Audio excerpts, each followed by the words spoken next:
Alright, check this out. Toyota just casually dropped this on us.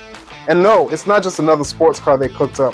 This is what happens when a GT3 race car gets bored, hops the fence, and decides to live on your street.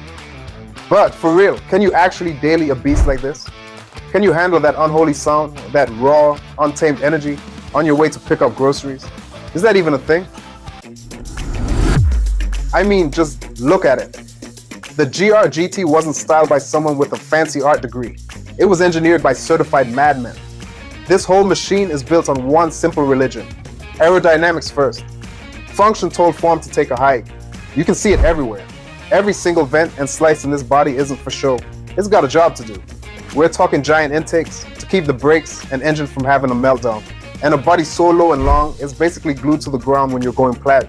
It's all built on an aluminum frame with a ton of carbon fiber for the hood, roof, and doors. Why? To keep it stiff as a board and light on its feet. They're aiming for 1,750 kilos or less. Now, this ain't your average road car with a big wing slapped on. This is Toyota rewriting the whole playbook on performance cars. They're saying it has the same DNA as their GR-GT3 race car. You know, the one built only to collect trophies. So this isn't a tribute band, it's the lead singer going solo, but for the hop inside, and it's crystal clear who this car is for. Spoilers, it's you, the driver, end of story.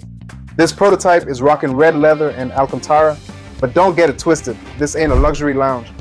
It's a command center. The engineers literally started with the question, how low can we stick the driver's butt to the ground? And then build the entire car around that spot. That's how you get that plugged into the matrix feeling that race car drivers talk about. You get a slick GR steering wheel, a digital dash, a big screen. But listen, the tech is cool and all, but that's not the main event. The real magic is how it all works to make you and the car feel like one unit. But forget about how low you're sitting for a sec. Let's talk about the soul of this monster, that hybrid V8 and the noise it's about to make.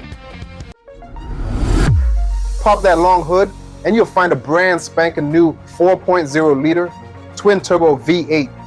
Toyota's mission was simple: make it small, make it light. They even use dry sump lubrication. That's some high dollar tech straight from the racetrack, just so the oil doesn't get scared and run to one side during hard cornering. It also lets them slam the engine even lower in the car. Now, this V8 isn't working alone. It's got an electric motor for a sidekick. Yeah, it's a hybrid, and they're aiming for over 641 horsepower and 850 Newton meters of torque. All that juice gets sent to the rear wheels through an 8-speed transaxle sitting in the back. That little trick gives the car a chef's kiss, 45 to 55 weight balance. And don't think for a second that hybrid system is for saving the planet. Nah, it's here to make the car faster, filling in any gaps between shifts so the acceleration feels like one continuous, violent shove. This right here, this is where the GR-GT is supposed to wake up and choose violence. The sound, it's everything. Toyota didn't just want it loud, they engineered it to talk to you. The exhaust is apparently designed to sing you the song of its people, changing its tune based on what you're doing. It gives you feedback, from a nasty growl when it wakes up to a full-on V8 war cry when you floor it. It's designed to hit you right in the feels. And on the street, that GT3 spirit is supposed to be in your face. They're promising a chassis that reads your mind, with double wishbone suspension all around and carbon ceramic brakes big enough to stop a freight train. The steering is meant to be so direct you can feel what the road had for breakfast, while that hybrid power just keeps on giving, relentless but smooth. The whole point is it just goes, no waiting around for turbos to spool up, just one endless wave of power. And that leads us to the million-dollar question: can you live with it? Sure, the real GT3 race car is a hardcore, stripped-out monster. But for this street-legal version, they're trying to find a balance. They claim the hybrid system and the 8-speed auto will make it less of a cycle on public roads. You know, smoothing out the rough edges without making it boring. So, did they pull it off? Can you really bottle up the soul of a GT3 car and uncork it on your daily commute? Look, the GR-GT isn't just another supercar trying to look cool, it's a flex. It's Gazoo Racing putting their money where their mouth is, proving they build better cars because they go racing.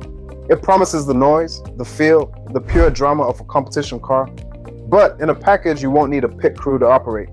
It looks like they've proved you can't let a race car off its leash and onto the streets. And the answer seems to be a loud, unapologetic hell. But what do you all think? Could you really handle this thing every single day? Drop your thoughts down in the comments. And if you dug this deep dive into a Le Mans car wearing a disguise, do me a favor, smash that like button, subscribe, and ring the bell so you don't miss what's next. Peace.